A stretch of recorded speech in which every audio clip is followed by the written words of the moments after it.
Ibu-ibu lihat, saya bakal bedakan kiblatnya sono ya. Kiblatnya sono ya. Jadi kita mau ruku, kufuan ahad, ya kan? Kufuan ahad. Ini sunnah sebelum ruku. Allah. Kalau udah tegak, kita turun. Kalau belum tegak, baru Allah. Jangan turun. Ini tangannya belum sampai kuping. Jangan turun. Tegaknya ini sampai kufuan ahad. Itu ruku nih. Allah. Kalau udah tegak nih, baru kita turun si tangan. Jangan baru segini. Ini dibuka. Ibu-ibu jangan begini. Ibu-ibu ngesotnya begini aja. Ini ibu, keteknya ditutup. Ibu-ibu, tangannya begitu. Allah. Nah, kita bapak-bapak dulu satu-satu ya. Ntar ibu-ibu biar enak. Jadi kufuan ahad Allah. Pas sudah Allah baru turun. Nih, tangannya dibuka, tangan. Jadi ininya ngongkok. Ininya ngongkok. Nih bapak-bapak dulu ya. Tuh. Ininya nih telapak tangan ditempel. Jarinya begitu. Jangan begini. Kalau begini tuh contoh kita sujudin. Tuh. Keluar tuh dari kiblat. Jadi biar jarinya ada kiblat. Rukunya. Ininya renggang tuh tadi. Renggang. Ini dibuka. Tuh. Jangan begini. Tuh nunduk namanya. Palanya turun. Makruh. Begitu. Jangan juga palanya dongak. Tuh, ke atas. Punggungnya. Jadi lempeng. Maka untuk ngebantu lempeng tuh ini ada nekuk gitu. Maka bakal lempeng dengan sendirinya. Tuh begitu. Matanya lihat tempat sujud. Ini bawa apa? Bawa apa? Jadi lempeng ya. Begitu si punggungnya. Jadi kalau dikasih ember enggak tumpah. Itu patokan. Jangan juga begini, jangan sampai lewat lutut. Jangan. Makruh. Kalau ibu-ibu begini, ini mumpung ibu-ibu lihat. Tuh tangannya begini ibu-ibu. Jangan begini. Rukunya ngurangi ganjaran ibu. Tangannya nempel aja. Nih, dia nggak boleh jauh tangan ini dari keteknya. Allah, ibu-ibu, ininya rapat kakinya, ibu-ibu, dengan sendirinya, udah diatur. Nih ibu-ibu, ininya rapat, tangannya rapat. Kalau laki-laki renggang, begitu. Ini ruku, ininya tempel. Kalau minimal kemarin nggak nempel nggak apa-apa. Begitu. Minimal kan kemarin. Begitu. Jadi ininya lempeng. Jangan sampai lewat tangannya, lewatin lutut.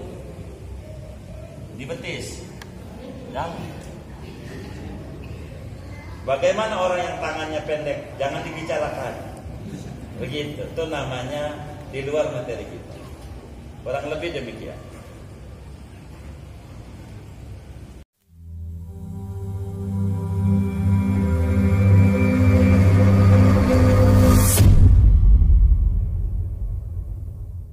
Wabarakatuh. Bismillahirrahmanirrahim. Alhamdulillahi rabbil alamin.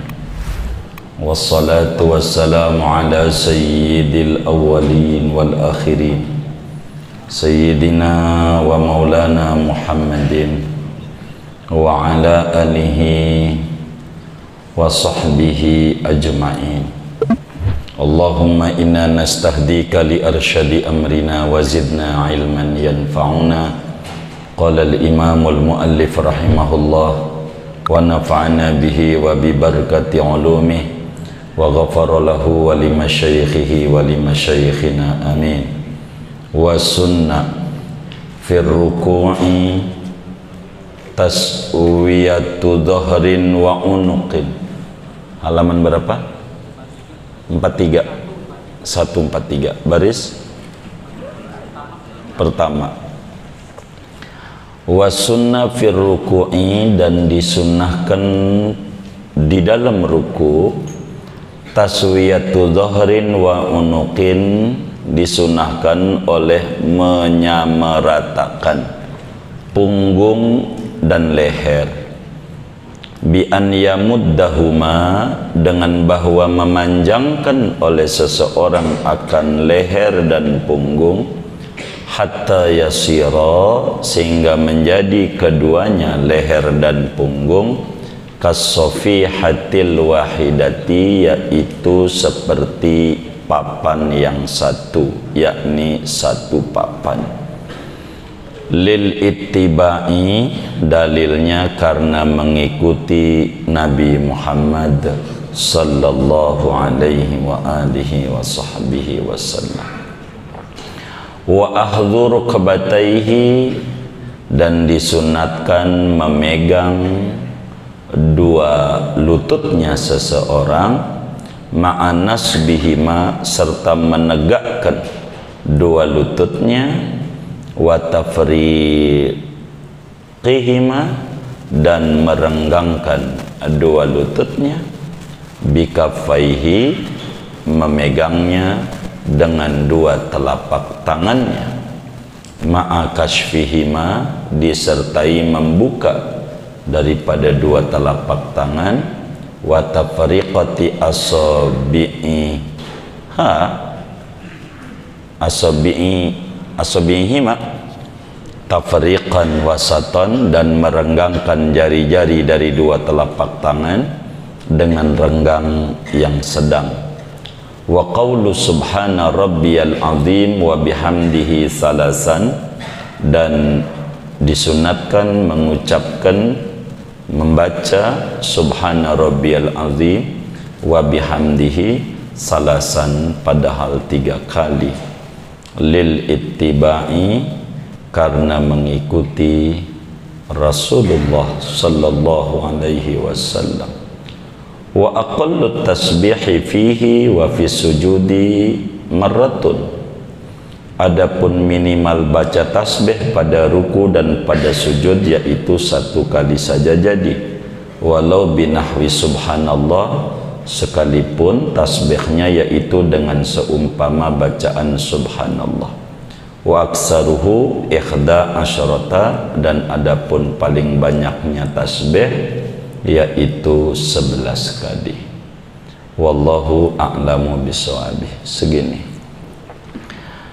Saudara-saudara sekalian yang mulia, malam hari ini kajian kita akan membahas tentang sunnah ruku. Bahasa singkatnya, cara ruku dengan sempurna. Inilah yang kita mau bedah. Pertemuan sebelumnya kita membedah minimal ruku. Berarti malam hari ini kita akan membedah ruku secara sempurna. Sebetulnya saudara, sunnah-sunnah di dalam ruku jumlahnya banyak. Fathul Mu'in nampak menulis ada 6. Meski di luar ini beliau banyak menyebutkan. Jadi sehingga sunnah-sunnah ruku itu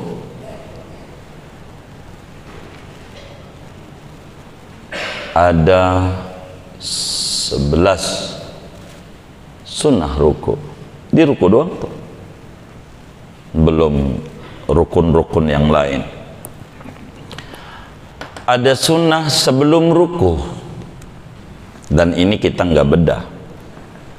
Sunnah sebelum ruku yaitu takbir, membaca Allahu Akbar sampai lempeng ruku, barnya tuh. Kedua, ngangkat tangannya. Jadi ngangkat tangan ini bareng sama takbir. Kufuwan ahad, Allah. Kalau udah sampai atas, tangan kita turun, pundak kita menjadi ruku. Itu 2 sebelum ruku. Dan sunnah ketika ruku, ini materi kita.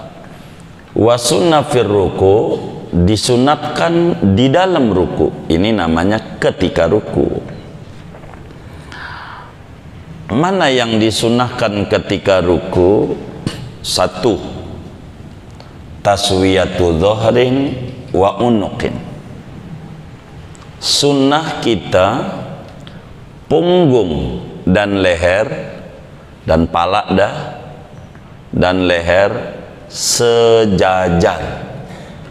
Sunat punggung dan pala kita, leher bahasa kitabnya sejajar.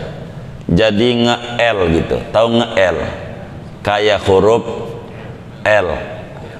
Begitu. Nyiku, diri lempeng. Jangan nunduk sekali, makruh.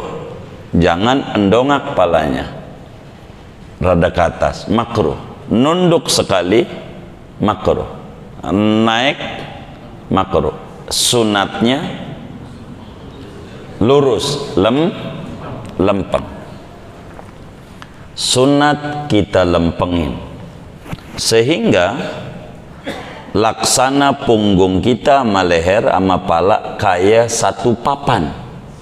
Saking apanya? Saking ratanya, saking rata, lempeng tuh. Itu sunat. Jangan nunduk banget palanya, biar khusyuk. Bukan begitu.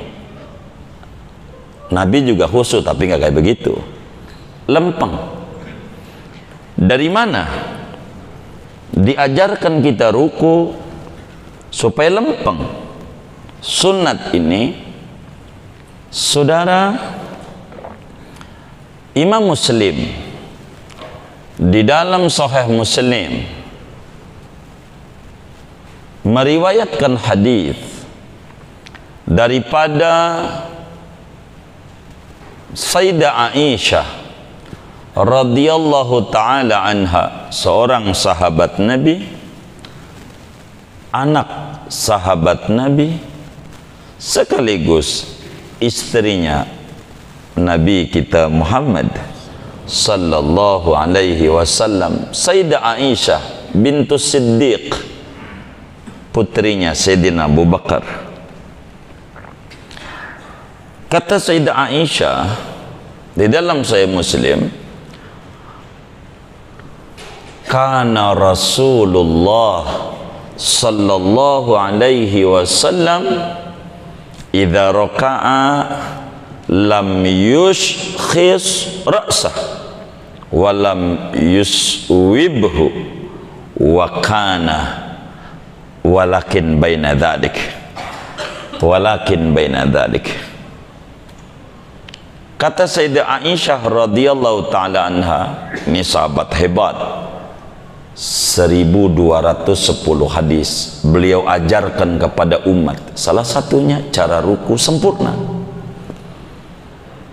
Kata Sayyidah Aisyah, Rasulullah sallallahu alaihi wa alihi wasallam bila mana beliau ruku, dia tidak mengangkat kepalanya, tidak ke atas, walam yuswibu, dan tidak nurunin juga, begini enggak, begini enggak, walakin baina dzalik, tapi antara turun sama naik. Turun kagak, naik kagak, berarti datar. Datar tuh bahasa kitabnya taswiyatu dhahrin wa unuqin, itu bahasa kitab. Begitu fikih namanya, hadisnya begitu. Jadi madhab itu adalah ajaran Rasulullah, tidak ada yang nggak keluar daripada Nabi Muhammad sallallahu alaihi wa alihi wasallam. Maka kita kudu bermadhab, itu ikut Nabi semuanya. Tidak ada yang nggak ikut Nabi, nggak ada, semuanya ikut Nabi Muhammad sallallahu alaihi wasallam.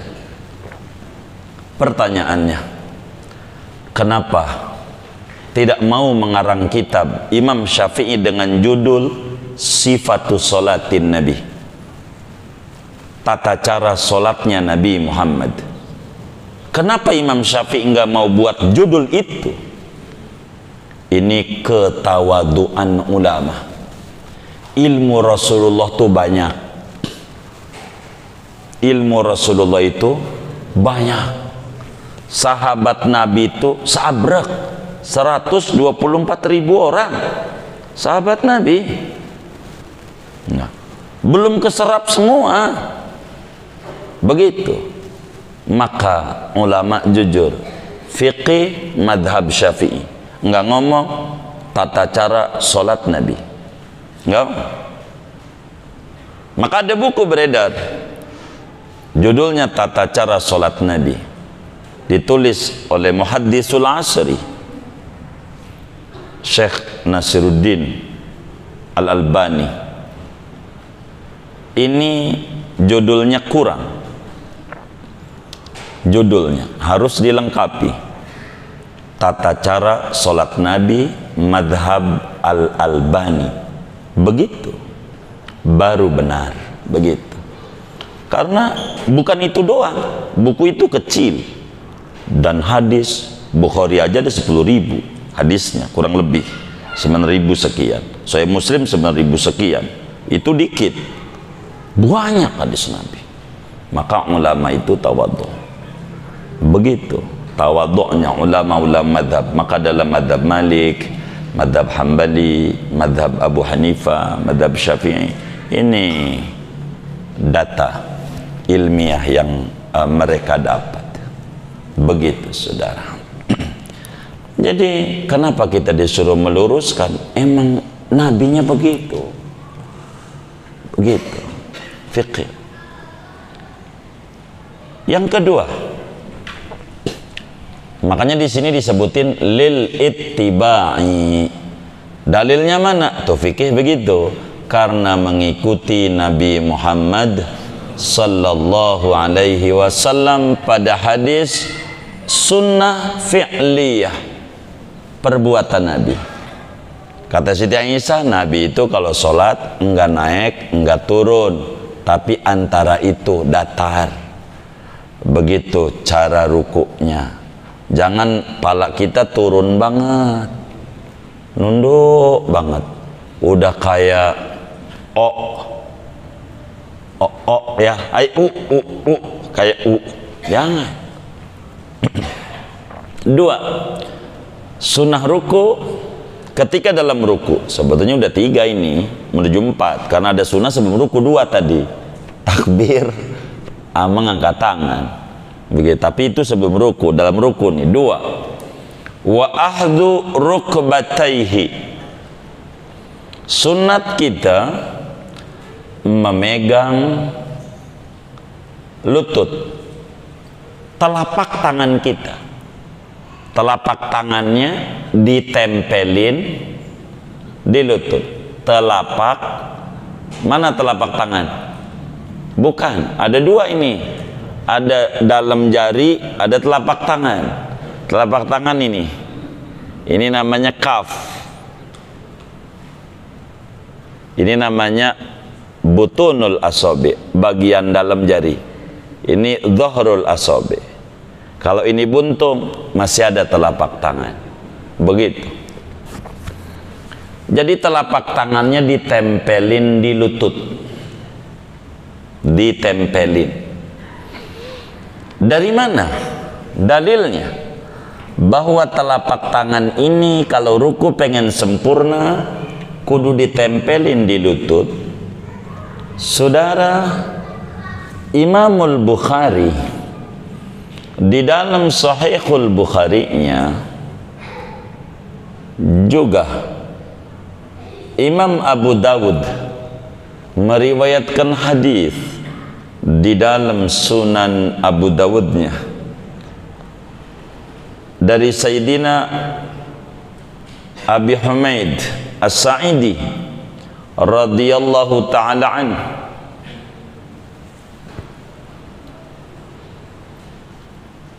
Kata Abi Humaid As-Sa'idi,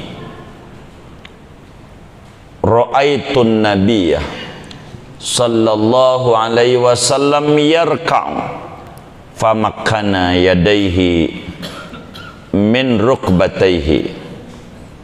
Wa fi lafdi Abi Dawud wa wada'a yadaihi ala rukbataihi.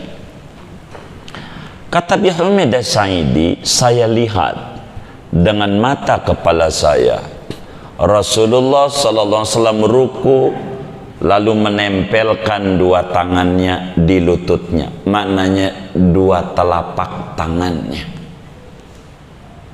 ditempelkan. Maka tafsir hadisnya Abu Dawud meriwayatkan fa wada'a kaffaihi ala rukbataihi, meletakkan Nabi dua telapak tangannya di atas dua lututnya. Nempelinnya maren enggak ditempelin enggak apa-apa, cuman makruh. Maren tuh ini ngomongin sempurna, ruku si telapak tangannya ditempelin di di lutut. 3 ma'anasbihimah. Yang ketiga, kalau ruku kita pengen sempurna, didirikan dua lututnya. Lutut kitanya diri lempeng, jangan rada nekuk, lempeng, diri tegak lututnya. Kenapa?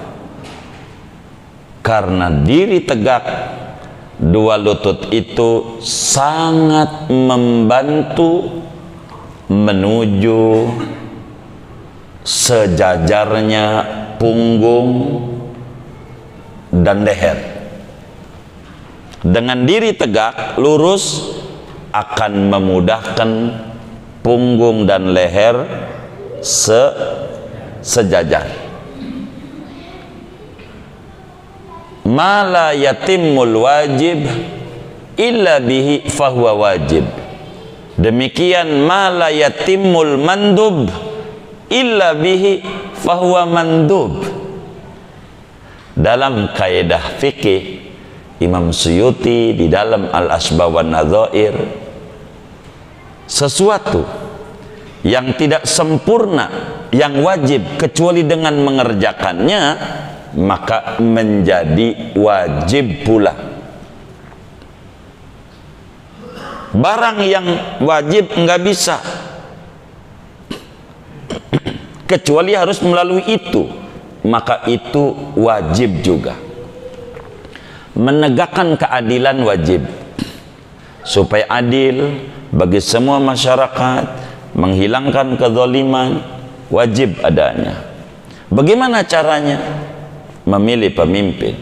Maka di dalam kitab Zubad, wa wajibun linnasi imamun yansibu, wajib manusia mengadakan pemimpin.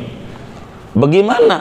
Bila negara itu memilihnya ada namanya pemilu, maka nyoblosnya hukumnya wajib. Kita dilarang golput agama. Kenapa? Mimba bima la yatimul wajib illa bihi fahuwa wajib. Begitu. Begitu juga ma la yatimul mandub illa bihi fahuwa mandub. Yang sunat bila enggak sempurna kecuali harus mengerjakan itu, maka menjadi sunat adanya.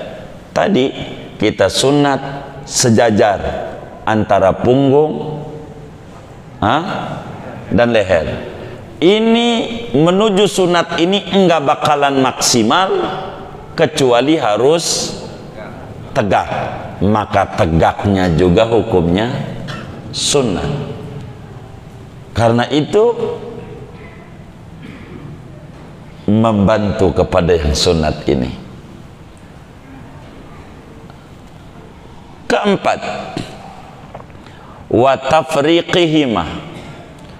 Sunat kita orang dengkulnya renggang aja, sejengkal dah. Jangan diadu dengkulnya, jangan diadu. Ada orang lahir dengkulnya ngadu, jangan diomong yang ini, jangan.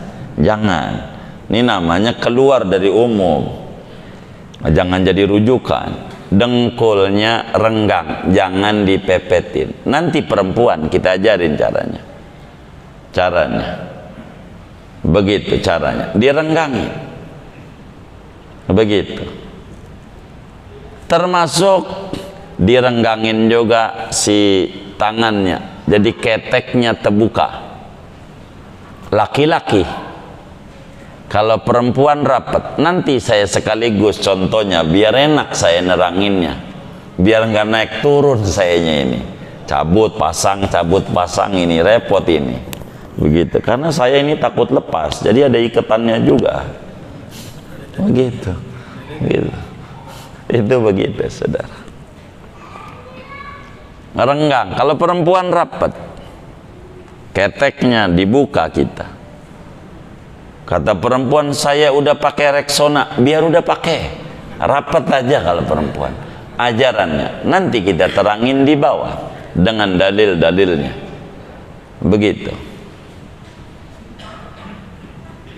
Lututnya direnggangin. Kemudian udah berapa ya? 4. 5, sunat si telapak tangannya dibuka, jangan digenggam, jangan begini naruhnya, jangan dibuka. Kalau begini boleh aja kita taruhnya, boleh naruhnya begini. Kalau ngomong boleh, orang kagak ditaruh aja boleh. Cuman kita nggak akan sempurna meletakkan telapak tangan kalau digenggam, maka sunat juga dibuka. Udah berapa tuh? 5. Keenam, jarinya sunat direnggangkan. Beda sama sujud. Jarinya sunat direnggangkan. Tafriqan wasaton, renggang yang sedang, enggak renggang banget, enggak rapet banget. Jarinya, posisi jarinya renggang dikit, jangan lengket. Dari mana dalilnya? Imam Ibnu Hibban di dalam kitab Sahih Ibnu Hibban, kumpulan hadis-hadis sahih. Begitu juga Imamul Baihaqi di dalam kitab sunannya dari sahabat Nabi Muhammad sallallahu alaihi wasallam, Sayyidina Wa'il bin Hujr radhiyallahu ta'ala an, kata beliau, kana Rasulullah sallallahu alaihi wasallam idza raka'a farraja asabi'ahu wa idza sajada dhammaha. Rasulullah sallallahu alaihi wasallam bila ruku, si telapak tangannya ditempelin di lutut dengan jari renggang, merenggangkan Nabi jari-jari tangannya ketika ruku, enggak rapat, dengan renggang yang sedang. Manakala sujud jarinya rapat. Kalau Nabi sujud rapat, nanti kita ngomongin dalil di sujud. Kita ngomongin ruku dulu. Ruku renggang, sunnah.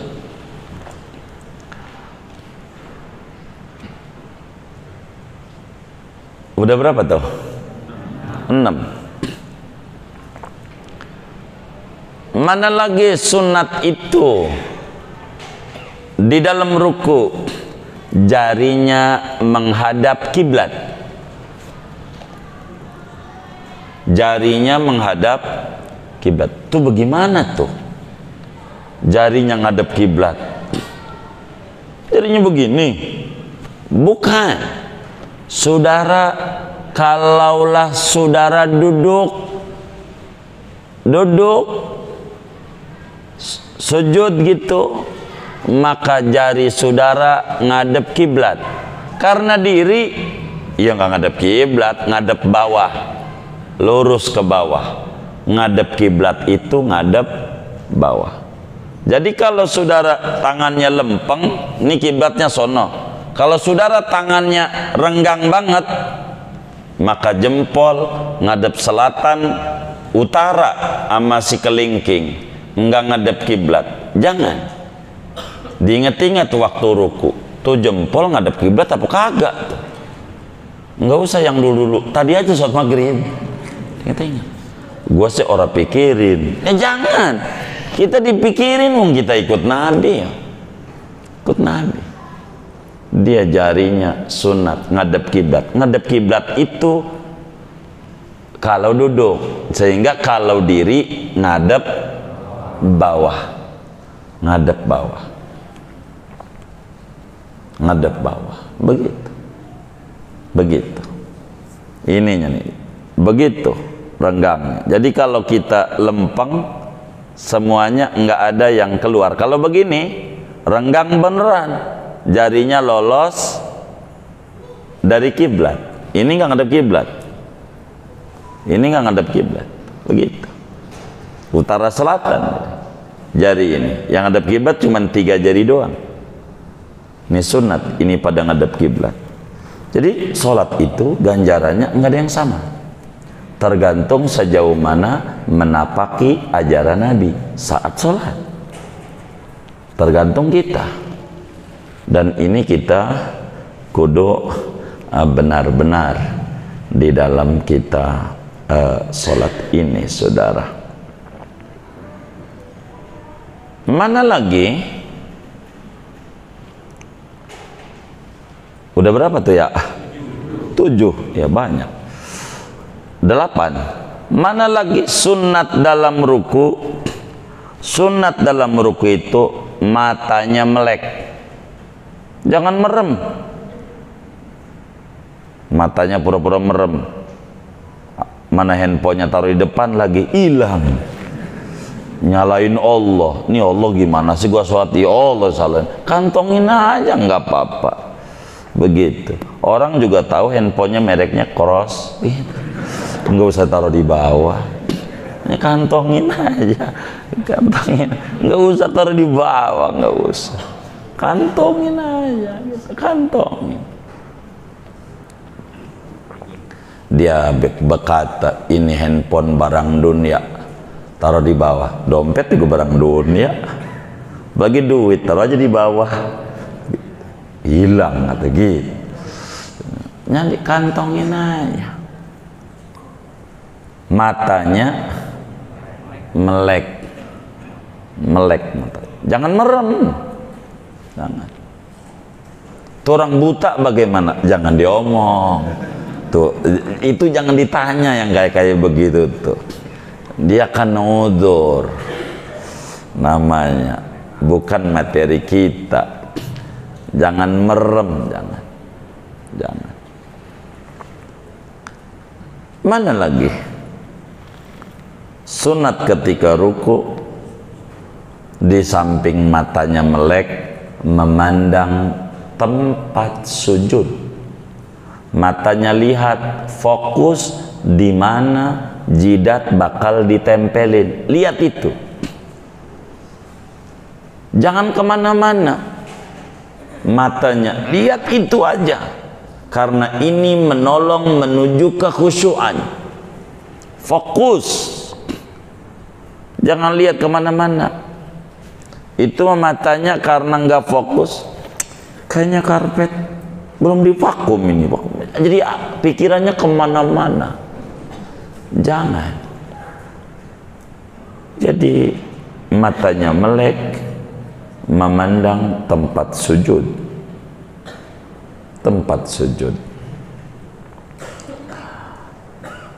Udah berapa tuh ya? 9. Oh, ke 10.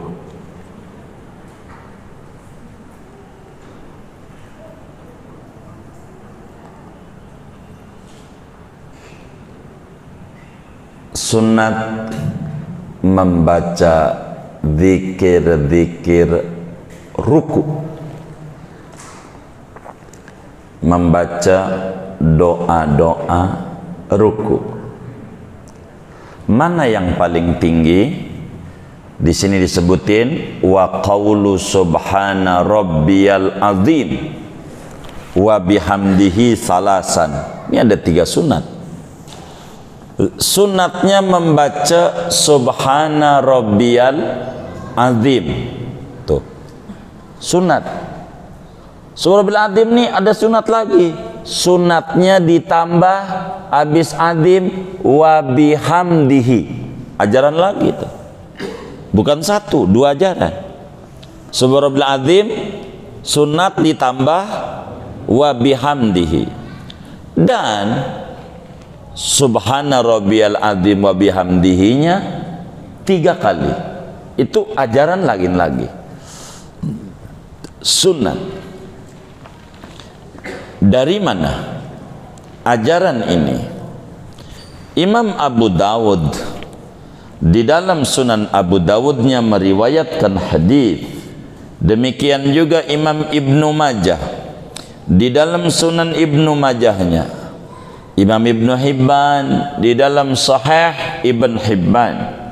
Imamul Hakim riwayatkan juga di dalam kitabnya Al-Mustadrak ala Sahihain. Bahkan Imamul Ahmad bin Hanbal di dalam kitab Musnadnya dari sahabat Nabi, panglima perang besar, muallim Quran, majelis Quran tuh halaqah Quran pertama sedunia, namanya Sayyidina Uqbah bin Amir Al-Juhani. Udah ziarah Zari, udah alhamdulillah. Sebagian majelis kita udah ziarah di Mesir makamnya Sayyidina Uqbah bin Amir Al-Juhani, panglima perang, pakar Quran, makamnya di Mesir. Kata Sayyidina Uqbah bin Amir Al-Juhani radhiyallahu ta'ala an, lamma nazalat fasabbih bismi rabbikal azim, qala Rasulullah sallallahu alaihi wasallam ij'aluha fi ruku'ikum. Walamma nazalat sabbih isma rabbikal a'la, faqala habibuna al-Mustafa sallallahu alaihi wasallam ij'aluha fi sujudikum. Kata Sayyidina Uqbah bin Amir, ketika turun ayat surat Al-Waqi'ah ayat 74, fasabbih bismi rabbikal azim, kata Nabi, jadikan bacaan ayat ini subhana rabbiyal azim pada saat ruku Anda. Jadikan ini bacaan ruku kalian.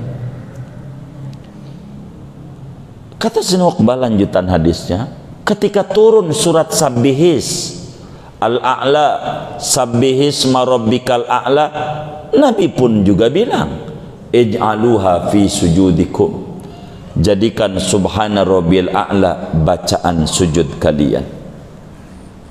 Bacaan sujud. Bahkan dalam satu riwayat dalam madhab Imam Hambali, madhab Hambali,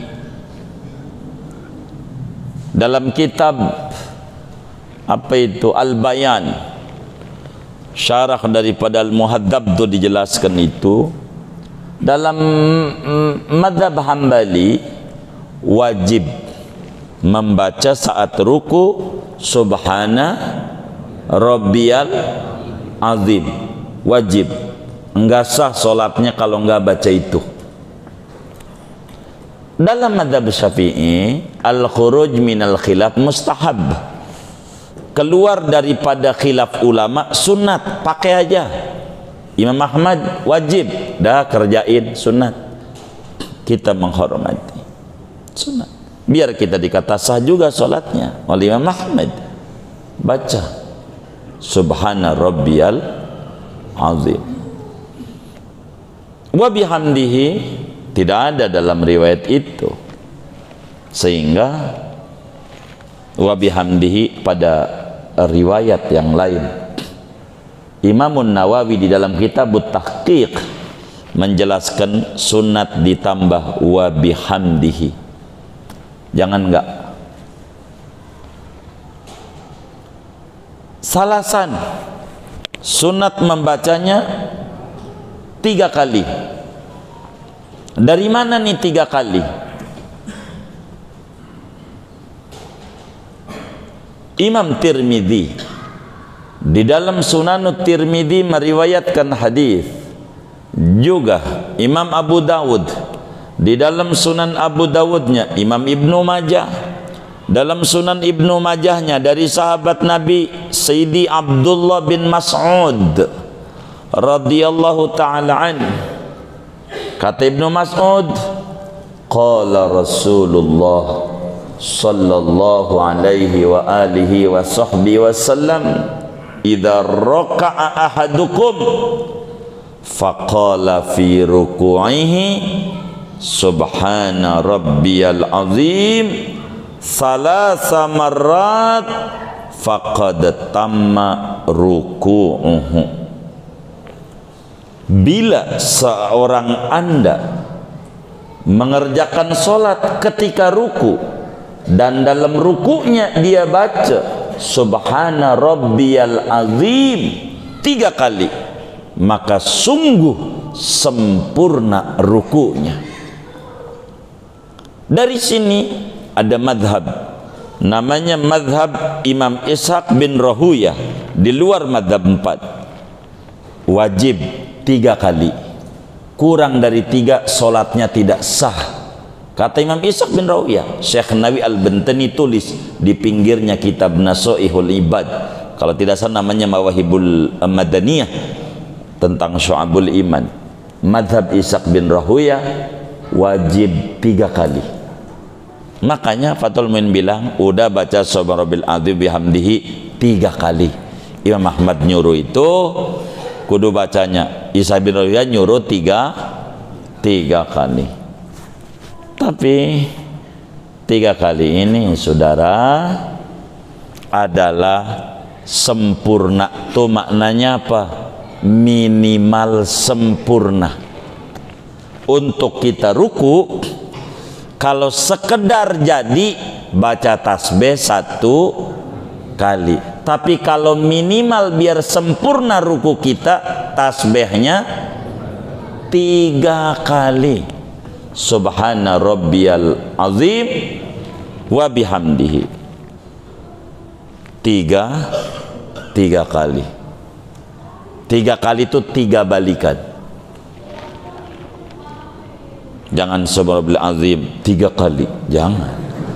3 balikannya 3. Begitu saudara. 3 begitu. Minimal 1 kali jadi. Minimal sempurna berapa? 3 kali. 3 kali.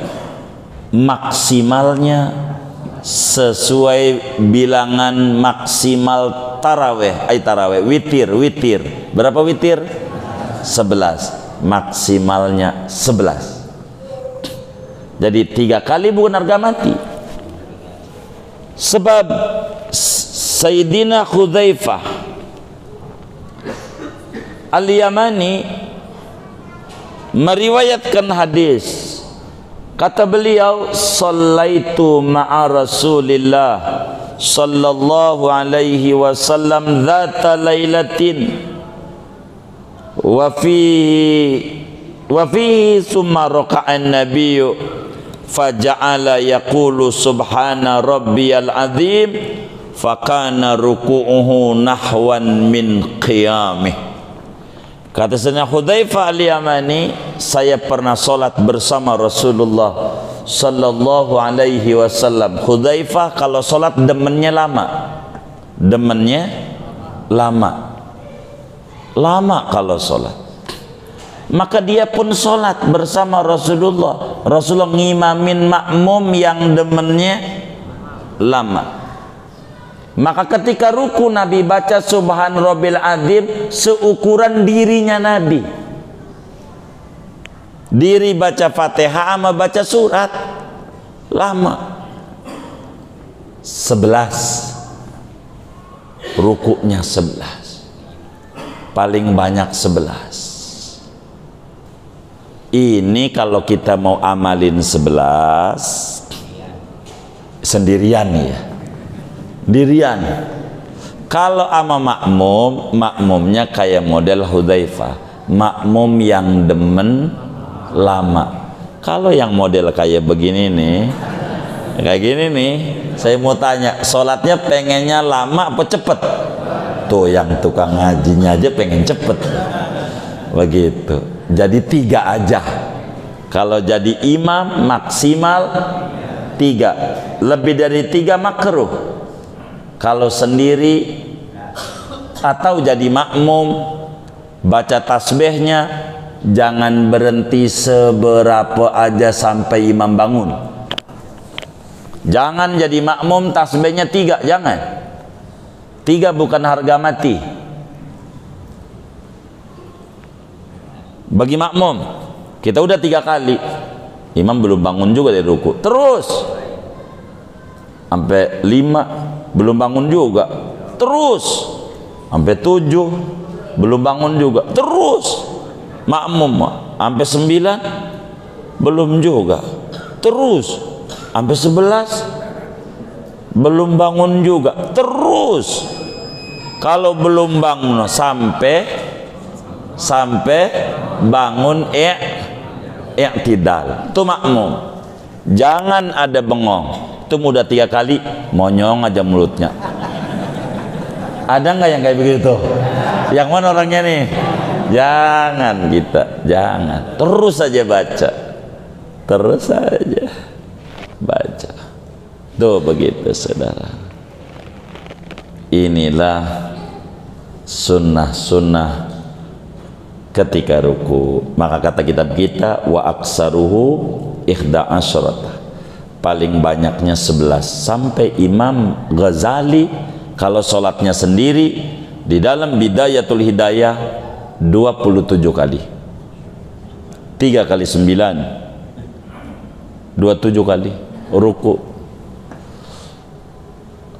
Saya mau tanya, udah pernah belum tasbih ruku sampai 11? Dicobain, biar diamalin dah ajaran Nabi muanya. Tapi yang jadi imam, begitu. Sholat sendiri ruku 11, ntar sujud juga bakal diterangin 11 juga, begitu. Yang lama, begitu. Yang lama. Kita cobain ajaran Nabi, insya Allah. Segini dah. Nah, jadi rukuknya gimana? Mumpung ada ibu-ibu, saya mau terangin beda. Saya harus cabut ininya. Atau tanya jawab dulu? Tanya dulu. Ada yang ditanya mungkin dari materi ini? Atau di luarnya sebelum doa, silakan.